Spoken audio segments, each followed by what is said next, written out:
খসড়া ভোটার তালিকায় আপনার নাম বাদ গেছে নাকি আছে, কিভাবে চেক করবেন? তো আজকে আমরা এই ভিডিওতে শিখব যে কিভাবে মোবাইল থেকে খসড়া ভোটার তালিকা ডাউনলোড করব পিডিএফ আকারে। তো এর জন্য আপনাকে আপনার মোবাইলের ক্রোম ব্রাউজারে চলে আসতে হবে এবং ক্রোম ব্রাউজারে আসার পরে এখানে যে আপনার সার্চ বার দেখতে পাচ্ছেন, এখানে আপনাদেরকে লিখতে হবে সিইও ওয়েস্ট বেঙ্গল এবং সিইও ওয়েস্ট বেঙ্গল লেখার পরে প্রথমে যে ওয়েবসাইটটি চলে আসবে, তো এখানে আপনারা ক্লিক করে দেবেন। এখানে ক্লিক করার পরে এখানে কিন্তু আপনাদের একটা পপ আপ উইন্ডো আসবে, তো এখানে আপনারা ক্রস চিহ্নতে ক্লিক করে কেটে দেবেন এবং এখানে যে আপনারা দেখতে পাচ্ছেন যে কিছু লেখা কিন্তু স্ক্রল করছে, তো এই লেখা স্ক্রল করবে, এর মধ্যে থেকেই কিন্তু আপনাদেরকে বেছে নিতে হবে আসল যেটা থেকে আমরা পিডিএফ ফাইল ডাউনলোড করব। তো সেই লেখাটা কিন্তু আপনারা এখান থেকে ফলো করবেন। যে লেখাটি দেখতে পাচ্ছেন এসআইআর ড্রাফট রোল 2026, তো এখানে আপনারা ক্লিক করবেন। তো বন্ধুরা, কিছুক্ষণ ওয়েট করার পরে কিন্তু আপনাদের সামনে এই ধরনের একটি ইন্টারফেস শো করবে। তো এক্ষেত্রে কিন্তু আপনারা দেখতে পাচ্ছেন স্টেট, ইয়ার, এসআইআর ড্রাফট এবং এখানে আপনাকে ডিস্ট্রিক্ট সিলেক্ট করতে হবে, আপনি যে ডিস্ট্রিক্টে রয়েছেন, অ্যাসেম্বলি অর্থাৎ বিধানসভা।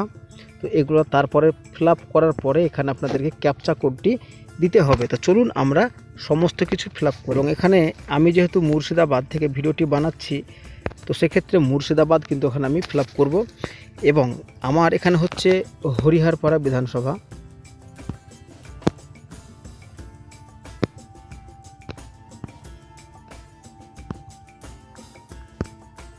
তো এখানে হরিহরপাড়া আমি দিয়ে দিয়েছি এবং হরিহরপাড়া দেওয়ার পরে এখানে আমরা ক্যাপচা কোডটি দেখে দেখে ফিল আপ করবো।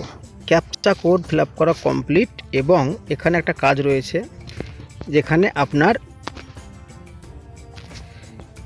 বুথ কত নাম্বার সেটা কিন্তু আপনাকে এখানে সিলেক্ট করতে হবে। তো তার জন্য করতে হবে কি, প্রতিটা পেজে 10টা করে বুথ রয়েছে।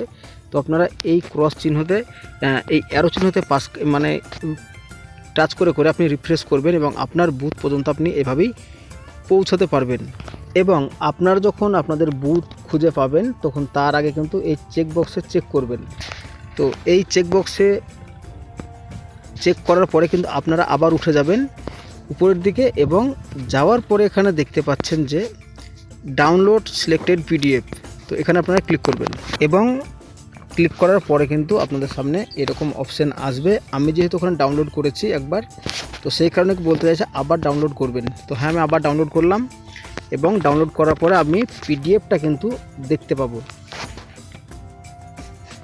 এবং আপনিও চেক করে নিতে পারবেন এইভাবে যে খসড়া ভোটার তালিকায় আপনার নাম বাদ গেছে নাকি আছে।